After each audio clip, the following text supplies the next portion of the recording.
Hello, hello. Greeting.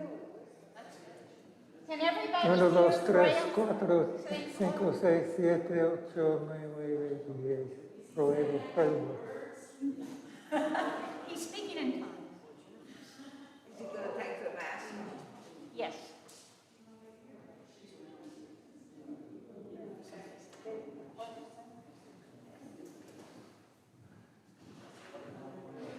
I think that's good.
can't see y'all from here.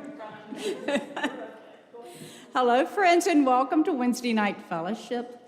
I know that we've known Graham for a while, but it's fun to hear a little bit more about him than I knew. He grew up at Trinity, and Graham was ordained in 1960. He has served pastorates, you may know some of these or all of them, in Nicaragua, Mayadan, Messiah, and First Moravian in Greensboro. He's also been executive director of the Board of World Mission and president of the Provincial Elders Conference. He retired in the year 2000, but we know that he isn't retired because he continues to serve as a bishop and also visiting here at Home Moravian Church. And those are facts about Graham, but one thing, and I don't know, you probably don't remember this, but when I think of Graham, when I first came to Winston in the early 1990s and was severely underdressed for a Good Friday service, Graham came up to me, looked me straight in the eye, and just said, "Hello, glad you're here." And that welcoming presence is what I always think of when I think of you. We're very glad to have you here this evening, Graham.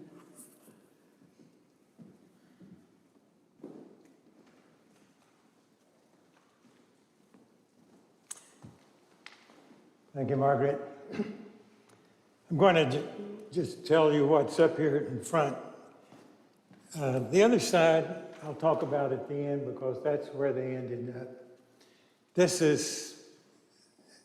It's a map that really shows the routes, the various routes that were taken on the Trail of Tears.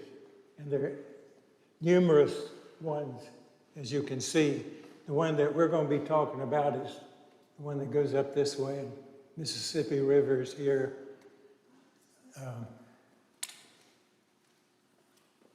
This is the Cherokee Nation at the time. North Carolina, Tennessee, including Red Clay, where when they were getting ready, they kind of assembled there, and the Moravians went up there. Alabama, Mississippi, Illinois, and then further west. Spring Place is here in Georgia, where the Moravians had their mission. New Echota is where the government met. And I believe that's all I really need to talk about at this point.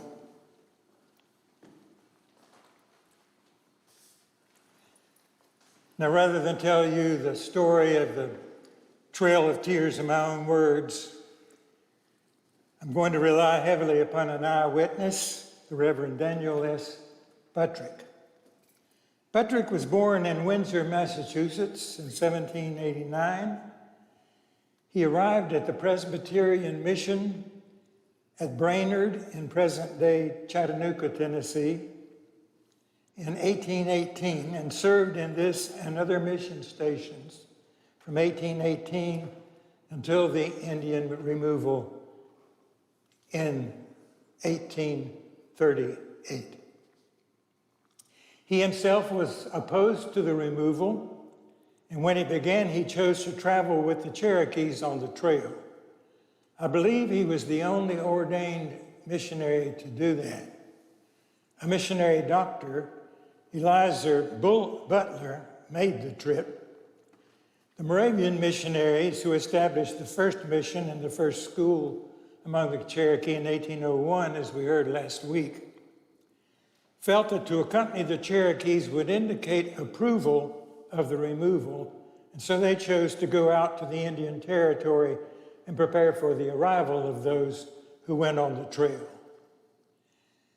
Now, some references that I'm going to be making about Moravian work are primarily taken from a book by Edwin Schwartzy, History of the Moravian Missions Among Southern Indian Tribes of the United States, written in 1922 while he was pastor at Calvary Church here in Winston-Salem.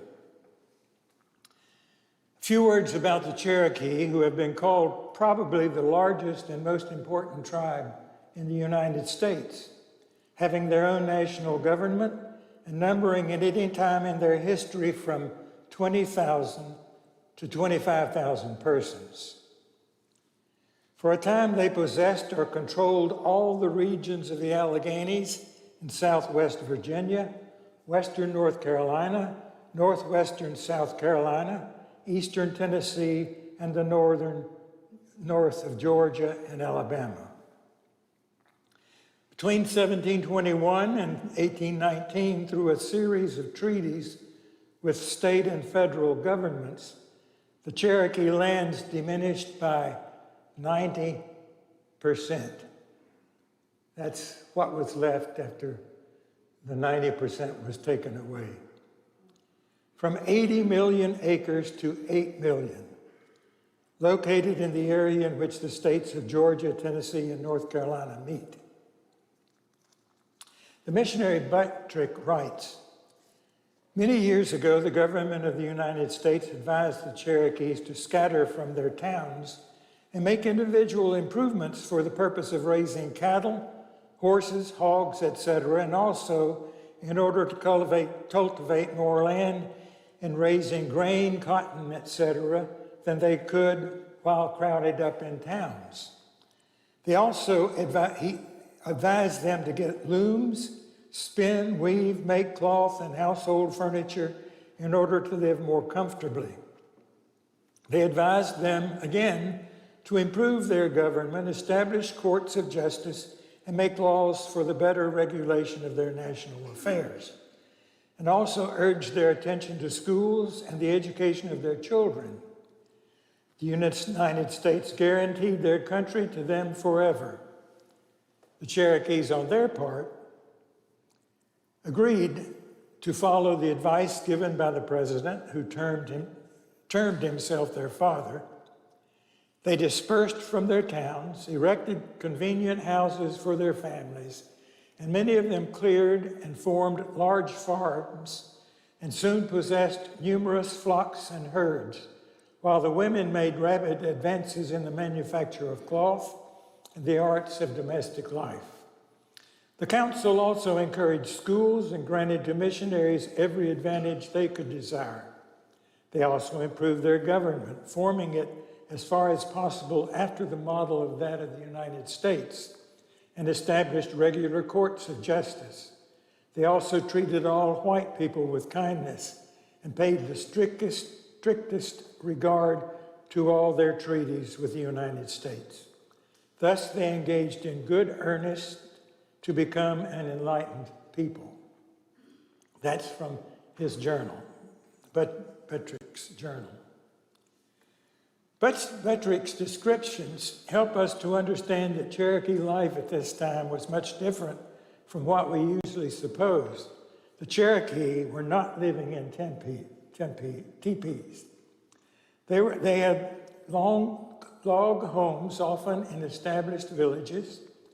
They had farms and were sometimes very prosperous. Some had plantations with large numbers of slaves. Last week, Daniel mentioned James Van and his fine house, and it is, by the way, a place you can visit, and there's a guild that takes care of the house, and you can join the guild and help provide funds for them. James Van, who helped the Moravians start their work, had 1,000 head of cattle, 150 hogs, and 250 horses, and 110 slaves. Now, the background to the Trail of Tears. As early as 1803, President Jefferson had suggested the desirability of the removal of the southern tribes to territory beyond the Mississippi River. An act of Congress in 1804 approved this suggestion. Later, President Andrew Jackson, in his inaugural address in 1829, set forth a policy to relocate Eastern Indians. The state of Georgia had already begun a vigorous campaign to remove the Cherokee and to possess their land. Butrick writes in his journal, quote, "The Cherokees' rising prosperity soon excited the envy and malice of their white neighbors. It was made a capital crime by the legislature of Georgia for the council to convene at the National Council House," which was in New Echota, Georgia, "or for any officer to attempt to execute the laws of the nation. Georgia annulled the laws of the nation, stripped the chiefs of all authority, robbed the nation of civil liberty, and usurped entire control over it. These measures were supported by what was called the Georgia Guard, a band of soldiers armed for war and constantly riding through the country. The legislature ordered a survey of the country in direct violation of the intercourse law and treaties with the Cherokees. The land was then disposed by lot. Lots were given to the people of Georgia that would give them pieces of land. When appeal was made in behalf of the Cherokee to the Supreme Court, Chief Justice John Marshall declared Georgia's Indian laws in direct hostility to treaties between the United States and the Cherokee Nation. President Jackson responded with his famous remark, this was mentioned by Daniel last week, our infamous remark, quote, "John Marshall has made his decision, let him enforce it now if he can." And Georgia proceeded to dispose of the Indian Territory. Edmund Schwartzy writes, on the first day of January, 1833, the Cherokee lands having been previously distributed by lottery, claimants presented themselves for Spring Place, the original mission site, established in 1801. At 3 p.m., 20 people and 5 wagons and carts appeared and demanded possession of all the mission houses and property. Henry Clowder, the Moravian missionary in charge of Spring Place, declined to surrender the place and cited the laws as he knew them and the promises that had been made. Toward evening, these people became more and more insistent in their demands and finally made a forcible seizure of the station. They unloaded their wagons and occupied the schoolhouse, the scholar's house, the workshop, and one half of the dwelling, permitting Clowder for the present to retain the other half for his family and Sister Royda, a teacher at the school. The party had brought plenty of whiskey along, and when night came, Spring Place, where for many years each night had resounded the Indian children's sweet song of praise and the voices of united prayer, echoed with the discordant sounds of drunkenness and revelry. Some days later, Clowder moved north into Tennessee to Red Clay, where the Cherokee from Georgia were settling. That's the end of Schwartz's quote. Butrick also tells of what happened to George Hicks, whom he describes as a very industrious, honest Indian who had long been a worthy member of the United Brethren's, the Moravian Church. He also was the person that they really depended on more than any other of the Indians. He translated services. He was their go-to to ask questions about things. George Hicks is a real hero in the history of the Moravian Church. And he later will lead his own party of people out on the trail. The weather was wet and cold, and the ground covered with snow when a white man came to his house and ordered him to take away all of his furniture, etc., as he wanted the house. Mr. Hicks told him that rather than take his family outdoors during such weather, he would give him $2 per day if his family could remain in the house till he could find some place to put it. But this could not be granted, and the man commenced fetching his own furniture into the house. The house was built of hewn logs and had a good roof, good floors, so forth. There was also some valuable furniture in it. Mr. Hicks had to remove, and eventually most were lost. The men who were also ordered him to take away his creatures and to clear his corn cribs, as he wanted them. Mr. Hicks therefore obliged to take his family into the woods, when he found an old sugar camp into which he crowded his beds, etc., till he could obtain assistance to move to Mr. Clauder's on the Conasauga. Meanwhile, the effort to remove all Indians to the west of the Mississippi River was continuing. In February 1835, two rival delegations of the Cherokee were in Washington. This was talked about last week by Daniel, but I think I'm going to mention it because it's something that plays a part later on. In February 1835, two rival delegations of the Cherokee were in Washington. One party, headed by John Ross, long the principal chief, was bitterly opposed to surrender of their territory and removal. And in this, he was supported by a large majority of the Cherokee. By the way, a few months later, John Ross was in Salem, enrolling his daughter Jane in Salem Academy. The other party, led by John Ridge, who was a Moravian, a sub-chief of considerable influence, sensed the futility of continued opposition. They felt the best course was to get the best concessions they could from the U.S. government. And by the way, John Ridge's sister Sally had been enrolled in Salem Academy just a little over 8 years prior to this.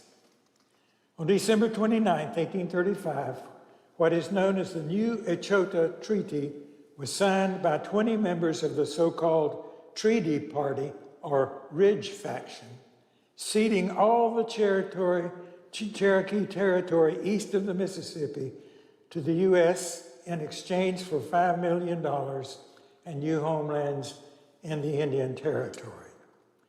Approximately 300 to 500 Cherokees had gathered for the event, but none were elected officials of the Cherokee Nation. So you had these two parties working really against each other.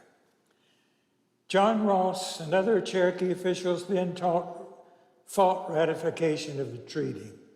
Despite their efforts and strong support in the U.S. Senate, the following May, the Senate ratified the treaty by one vote. An estimated 14,000 to 15 Cherokee were to be removed from the east and transported across the Mississippi River. President Andrew Jackson sent General Winfield Scott to round them up for the trip west. Based on information gathered from participants, both Cherokee and white, writer James Mooney described the roundup. Under Scott's orders, the troops were disposed at various points throughout the Cherokee country, where stockade forts were erected for gathering in and holding the Indians preparatory to removal. From these, squads of troops were sent out with rifle and bayonet to every small cabin to seize and bring in as prisoners all the occupants. Families at dinner were startled by the sudden gleam of bayonets in the doorway and rose up to be driven with blows and oaths along the weary miles of trail that led to the stockade. Men were seized in their fields or going along the road. Women were taken from their wheels and children from their play. In many cases, on turning for one last look as they crossed the ridge, they saw their homes in flames, fired by the lawless rabble that followed on the heels of the soldiers to loot and pillage.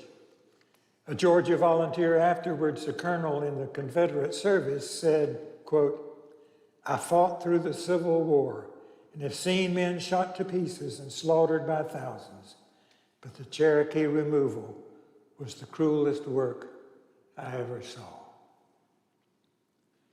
First, the Cherokee were gathered into 31 stockades called collection camps.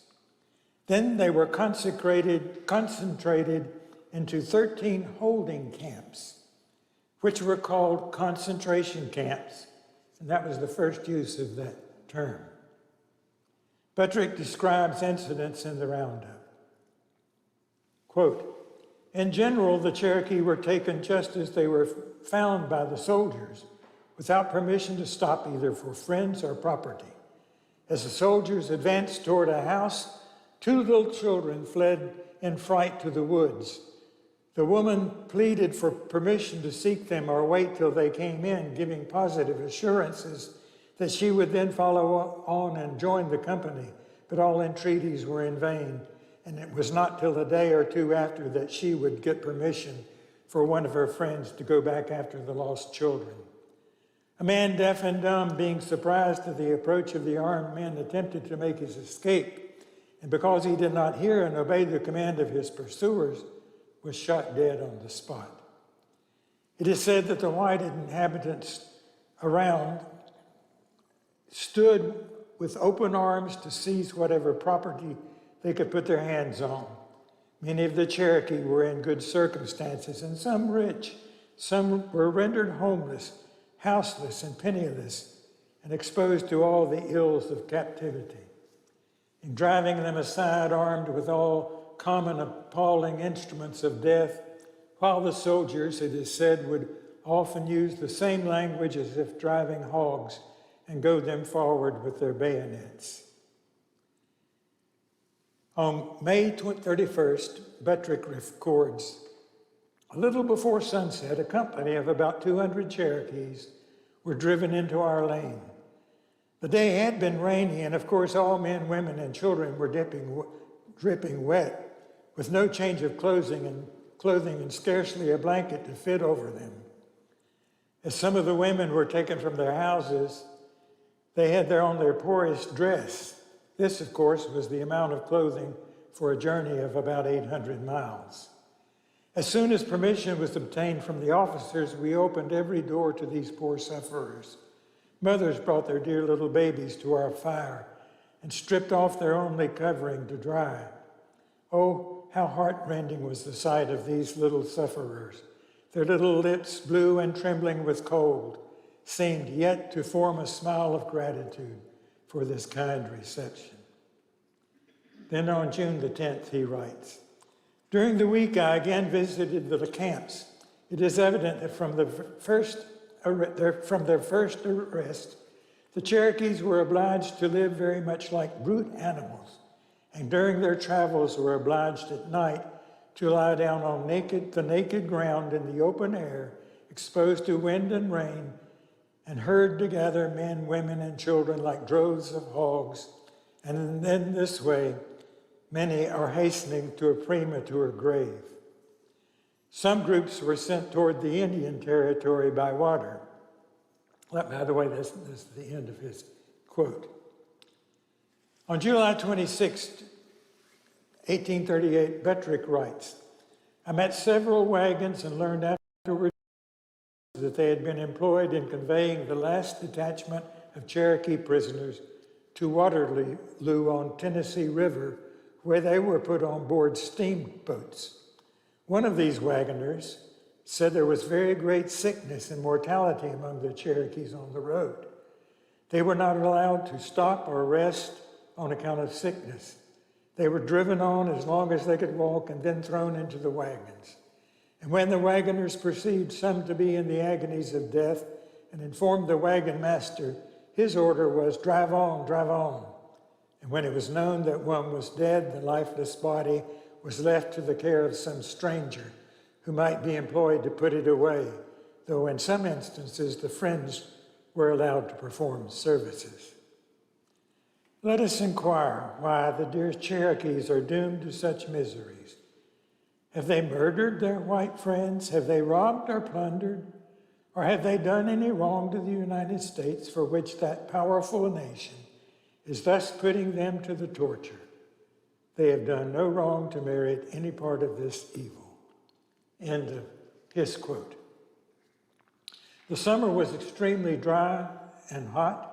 This caused problems for the groups that had been sent by water, as the rivers in some places did not have enough water for boats to pass, and the Cherokee had to walk the rest of the way. Permission was then given to delay the overland trips until September. This meant more months in the terrible conditions of the camps. On July 30th, Butrick estimates that deaths among the Cherokee are about 25 daily. His entry for August the 4th reads, quote, "We understand that a letter has been received from a physician at Waterloo saying that 1,000 of those who were sent in the forepart of the summer to the west are dead. The question occurs whether these 1,000 deaths may not be viewed in the light of deliberate murder." August the 7th, he writes, "We understand that 4 died at the camps yesterday, making the number of deaths at that place 12 in 36 hours. In getting the poor Cherokees to the west, how many thousand in the United States will hasten into eternity? And these are mostly women and children and helpless old people." August the 8th. "Soon in the morning, some people came from the camps to dig a grave for a little child who died last night. Soon after, a woman came to have a coffin made for another child just over the creek who died this morning. Thus the poor little children are almost all dying off. Well may Rachel weep for her children and refuse to be comforted because they are not." Not only the Cherokees have been trifled with, the Deer Creeks and Seminoles have fallen by the same means, fictitious treaties. As I write, the poor Cherokees are passing by, carrying their loads from one place to another beneath a most melting heat, vainly hoping to find some place of repose. The heat, together with their journeyings and distress, is overpowering them and bringing them swiftly to the grave. August the 20th.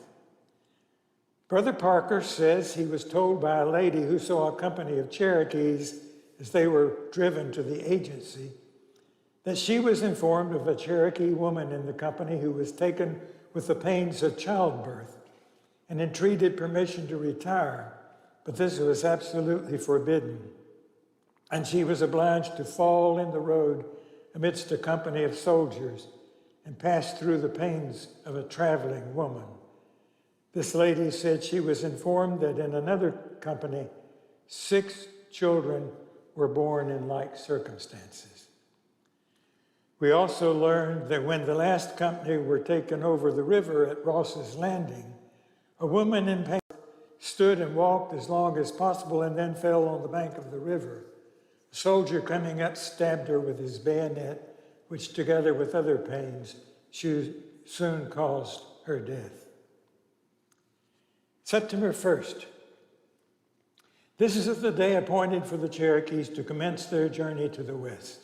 Yet the drought is such that they cannot travel in large companies without great suffering for want of water. The Chickamauga Creek is probably lower than it has ever been known to be by the oldest persons living. September the 3rd.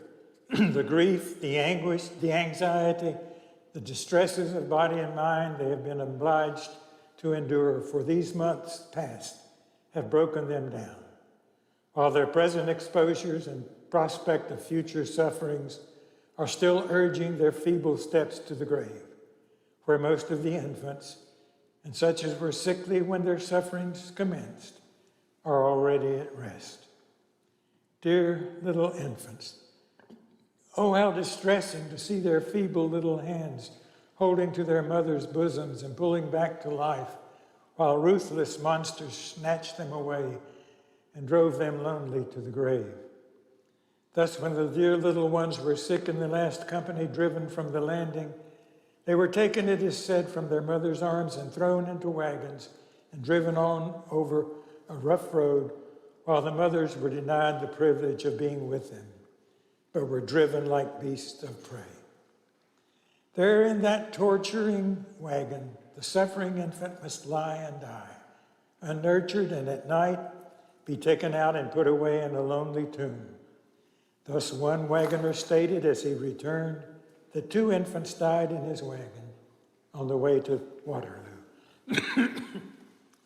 October the 10th, visited several camps where there were more or less sick persons.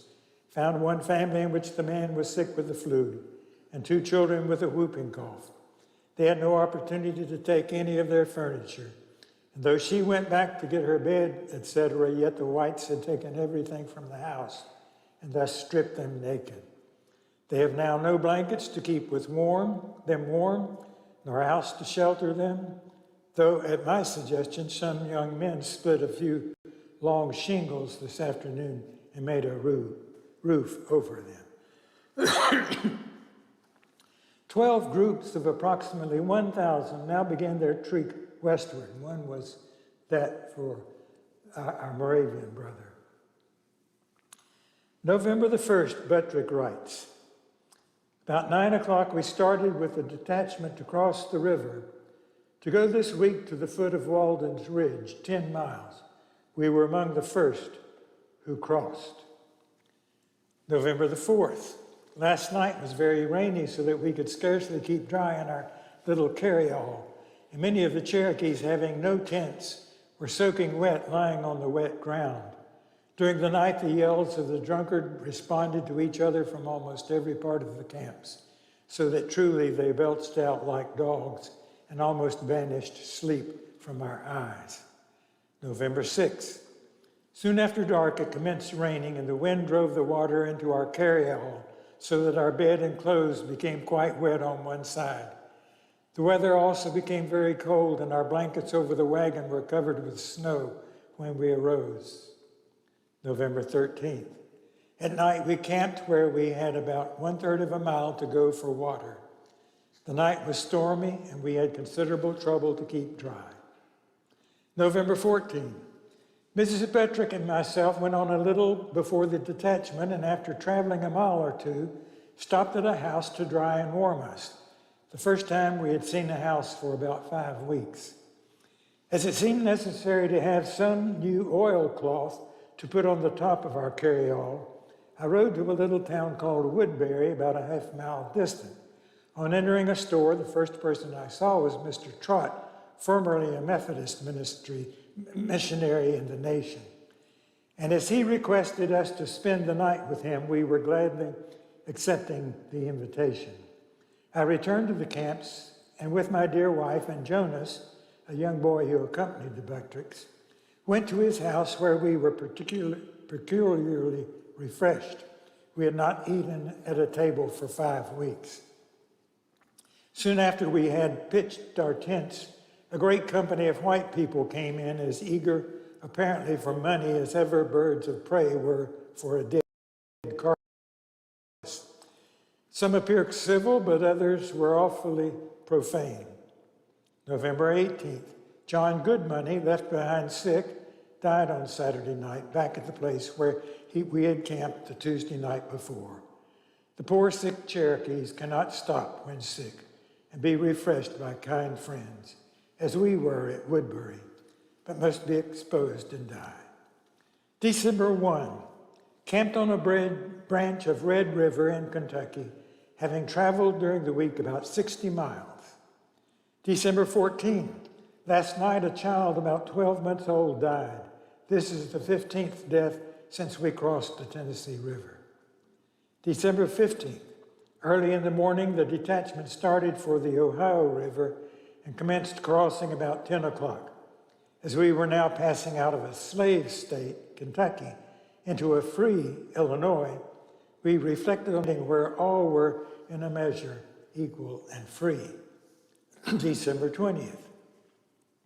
In the morning, our time is employed in taking our bed, etc., from the little wagon in which we sleep to the large wagon which carries it, replacing the seat, getting water, cooking breakfast, putting up things, harnessing, etc. Soon we are hurried on by the wagons, accompanied to the next encampment. Here we have to undo what we did in the morning, put up our tent, get wood and water, prepare supper, fix our bed, etc. We often become much fatigued by the time we get our fire prepared, no wonder. December 23rd, we have a peculiar cause of gratitude for the preservation of the last night.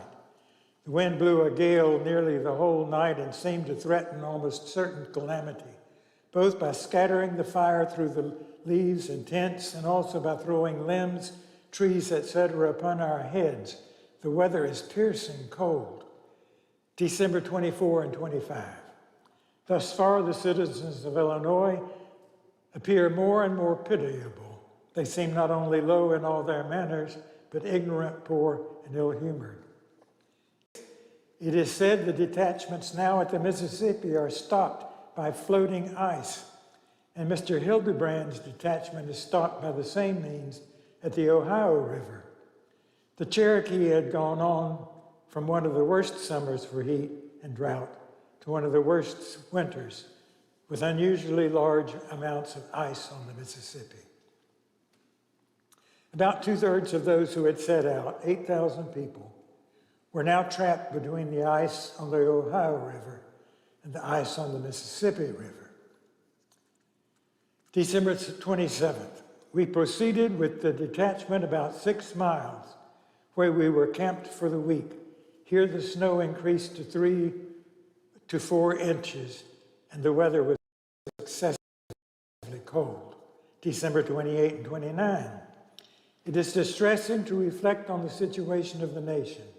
One detachment stopped at the Ohio River, 2 at the Mississippi, 1 4 miles this side, 1 16 miles this side, 1 18 miles, and 1 3 miles behind us. In all these detachments, comprising about 8,000 souls, there's a vast amount of sickness and many deaths. 6 have died within a short time in Major Brown's company. And in this detachment, of Mr. Taylor's, there are more or less affected with sickness in almost every tent. And yet all are houseless and homeless in a strange land and in a cold region exposed to weather almost unknown in their native country, but they are prisoners. December 31, this morning we were permitted to read the text. That's the Moravian daily text. The Moravians supplied him with text every year. This morning we were permitted to read the text for the last day of the year. Oh, what a year it has been. Oh, what a sweeping wind has gone over and carried its thousands into the grave, while thousands of others have been tortured and scarcely survive. January 14, Mr. Hicks, that's our Moravian friend, detachment started today and passed us about 1 mile. Some of his wagons, however, to get up on account of the mud. Mr. Hildebrand's detachment came up within about 1 mile of us, excepting some wagons mired down in the mud. January 21, after remaining at this place 2 weeks, today we proceeded on our journey, 4.5 miles where we camped. January 25th, we proceeded 7 miles to the bank of the Mississippi River. Soon after we arrived, our attention was arrested by the passing of a large, beautiful, and grand steamboat. Neither my wife nor myself had ever seen one before. Of course, the appearance was quite imposing. January 26th, through divine goodness, we were conveyed safely over the great river. They were now in Missouri near Cape Girardeau. It had been almost 3 months since they had begun their journey. Back to Butrick. We are told, February 12th, we are told the detachment will probably be able to proceed on the journey tomorrow. It will then have been 3 weeks since our arrival on the other bank of the river. About half the detachment had crossed when the ice began to run, and so filled the water as to stop the boats near 3 weeks. During this time, 5 individuals have died, that being 1 old Cherokee woman, 1 black man, and 3 Cherokee children, making in all, since we crossed the Tennessee River, 26 deaths. 9 days later, February the 21st, 11 miles west of Farmington and 80 miles from the Mississippi River. Then February 26, 27, 28, we proceeded 37.5 miles. Mr. Ross, the principal chief, met the directors of the detachment at Jonesboro and considering the unexpected delays and expenses of the journey, he urged them to press forward as fast as practicable. March the 1st, today we passed through a handsome little village called Caledonia. The village is neat and country around delightful. The people also appear to be intelligent and well-bred. Thus far, we are more and more pleased with Missouri, and the very name conveys delight to our minds. Their trials are not over, though. Butrick next writes on March the 19th, "We retired to rest as usual in our little carryall, but were awakened in the night by a severe storm. The wind drove with such violence that a part of our tent was thrown down, and the rain beat in between the curtains of our carryall and wet our bed. A little before day, the rain changed to snow, and the cold seemed very severe." March the 20th. About day, we arose in the storm, found our tent blown over mostly, and many things in it were wet. After eating a little, we proceeded with the detachment and suffered considerably from the cold. March 28 and 29. We traveled about 26 miles and camped about 8 miles from the place in the nation where the detachment is to stop. March the 30th. After breakfast, we proceeded to Mr. Woodall's, 8 miles. This is the place of deposit, and also the place where Mr. Taylor, the leader of the detachment, is to deliver the detachment over to the United States officers who are to supply them with provisions for 1 year. March 31st, Mr. Taylor told me that the officers from Fort Gibson had word that they should be here today to take the detachment off his hands. By now, all groups had arrived in the West. Missionary Dr. Eliza Butler, who accompanied the Cherokee, estimated that over 4,000 died, nearly 20% of the Cherokee population at that time. Back to Butrick, April the 1st, we made arrangements to send Jonas, the little boy who came with us, to his father, gave our tent to an old Cherokee woman who had none, and took our leave of the dear detachment with whom we had been wandering these 5 months past. Butrick resumed his work among the Cherokees. He retired in 1846, turning his mission station over to the Moravians, but remained in Indian Territory and died there in 1851 at the age of 61. In the Indian Territory, George Hicks continued his leadership among the Moravian Cherokees. About him, Edmund Schwartzy writes, "A convert in the old mission in Georgia, Hicks had lived a long, consistent, useful Christian life, serving the mission as interpreter and in many other ways. He had served his people, likewise as a public official in many important national concerns. Mr. Hicks was a member of the Senate of the Cherokee Nation and enjoyed wide influence, which he used for Christ and the church." I want to read a letter that Brother Hicks wrote back to Salem after he arrived. This is 13th of January, 1839. He writes to Brother William von Fleck, who was the head of the PC here at the time, from Johnson City, Illinois. So this would have been before the crossover. January 13th, 1839. "My dear friend and brother, having a few leisure moments to spare and thinking you would like to hear from us, I cannot more agreeably employ a few moments than in addressing you a few lines.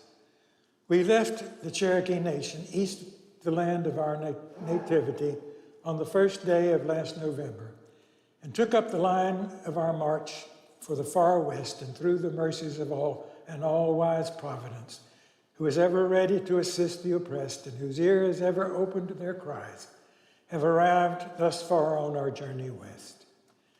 The fall and winter have been very cold, and we have necessarily suffered a great from exposure, from cold, and from fatigue. Our people, a great many of them, were very poor and very destitute of clothing and the means of rendering themselves comfortable. We are done all in our power to remedy their destitute situation and contributed very much to their comfort. by supplying them so far as we could with clothing, blanket, and shoes. But still, we have suffered a great deal with sickness and have lost since the 21st of October last about 35, a great portion of them aged and children. Our numbers are probably over 1,100, and so large a train to see to and to attend to their wants, to watch over required a great deal of care and industry and caused a great deal of anxiety in mind. And so much responsibility added to the fatigue of traveling brought upon me a spell of sickness from which I thought I should not recover, but through the mercies of an all-wise providence, I have in good degree recovered my health. We're now lying within about 20 miles of the Mississippi River, which could not be crossed on account of ice. We've been lying on about 2 weeks and have not been traveling on account of there being ahead of us 2 detachments of Cherokees who must cross before we can cross. The Mississippi has been full of large quantities of floating ice, which at times rendered him impassable. But they still keep crossing, and I am in hopes we will get over in 1 or 2 weeks. We will start in the morning again on our journey west. The roads are in very bad order as the ground was frozen very deep, and there has been for the last 10 days a general thaw, not even any frost together with a good deal of wet, which probably will make them almost impassable. But we must necessarily calculate on suffering a great deal from hardship and exposure before we yet reach our homes in the far west. We look to the Almighty for strength and protection to enable us to reach the place of destination. As yet, we are hardly halfway, and to look forward to the termination of journey and our toils, we can as yet not but hope for the best. I shall never, so long as memory remains, forget the kind friends, brethren in Christ, which I met in last August in your country. The recollection of the happiness I felt among them, and of their kindness and hospitality, affords to me a pleasing reflection and shows the happiness of a Christian community, what it can enjoy with one another when all are united in the bonds of brotherly love and affection. I solicit from you and from my dear friends and brothers in Christ an interest in your prayers at a throne of grace for continuance of divine favor and for protection. My family are all in the enjoyment of as good health as we could expect. I should be extremely happy when leisure offers to hear from you and my Christian friends when we arrive west. Believe me, I ever remain your friend and brother in Christ. Respectfully, George Higgs. Just a postscript to the trip. The arrival of thousands from the Trail of Tears resulted in the existence of 3 parties among the Cherokee Indian Territory. The old settlers, those who had gone out before the trail, the new settlers, the trail, and the treaty party, which was somewhat allied to the old settlers. In June, thus 3 months after the arrival of those on the trail, some of the new settlers took revenge by murdering the 3 leaders of the treaty party, John Ridge and Major Ridge, both Moravians, and Elias Boudinot, another Moravian, and the editor of the Cherokee newspaper.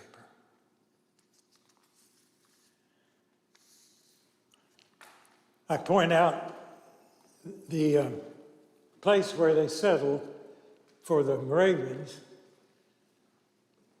and there's a description down here of what these buildings are. The church, the school building, the building for the missionaries. And you can read about those things here. Thank you for being very attentive. One of my reactions to this was at some point to say, this is getting monotonous every day, same thing. And then I thought, how about the people on the trip? They had monotony. It was the same thing every day, and it was always trouble. I'm not sure I can answer questions. That's what I know.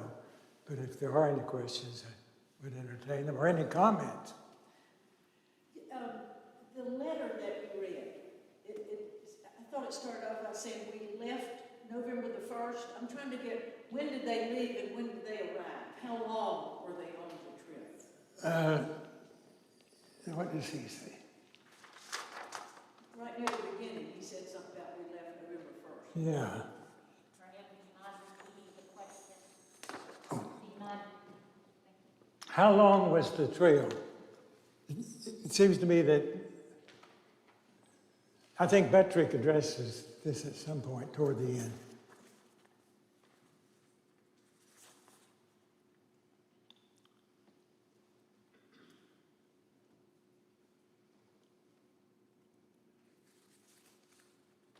I'm just, Well, that's okay. That's all right. yeah, I don't know that I can put my hand on that. Let's see what he says.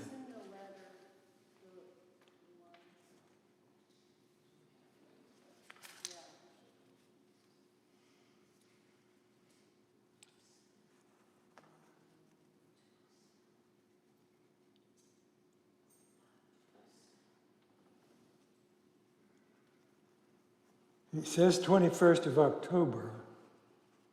Since then, they've lost, so that may have been the starting point.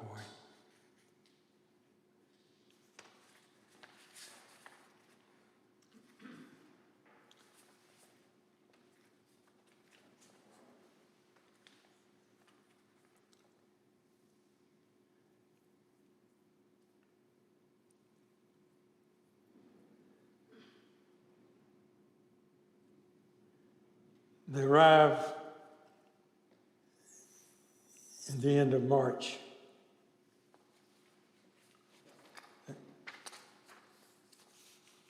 Anything else?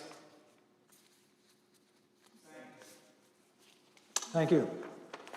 Graham, you said the settlers killed, some of the settlers killed That some of the people of the party that had gone and made a treaty with Washington got killed. Yeah.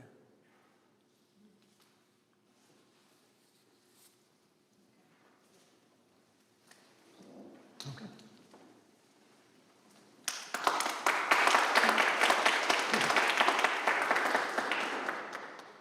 A lot to take in, but we thank you very much for telling the story.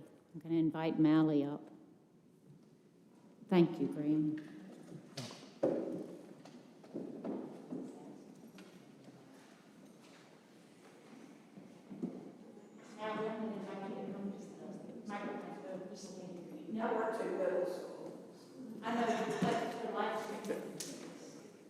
Next week, we will be celebrating our 10th anniversary with our partnership with Diggs Latham Elementary. We have had some fabulous times with the school.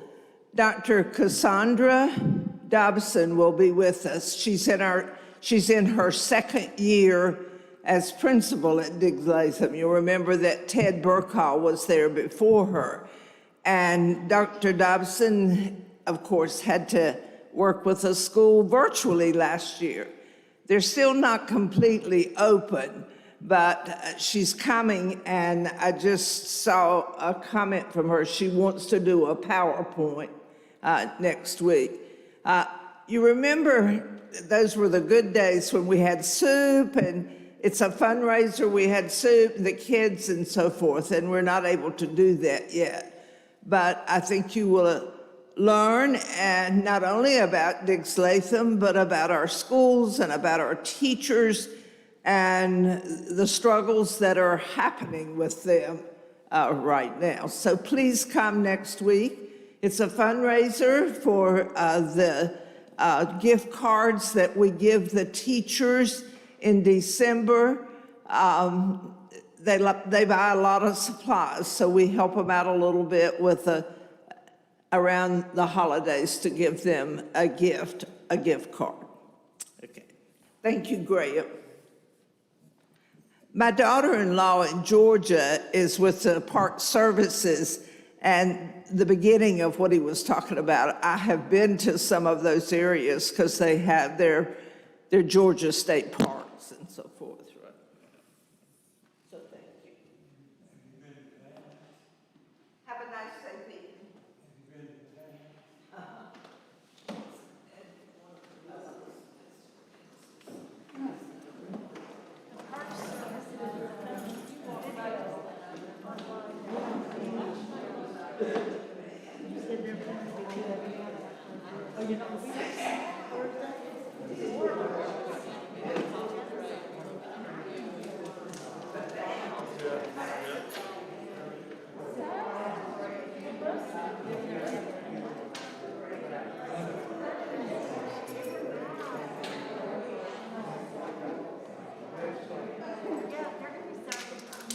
Bill tells me that he has finished fixing up the tree. I meant to tell him, you know,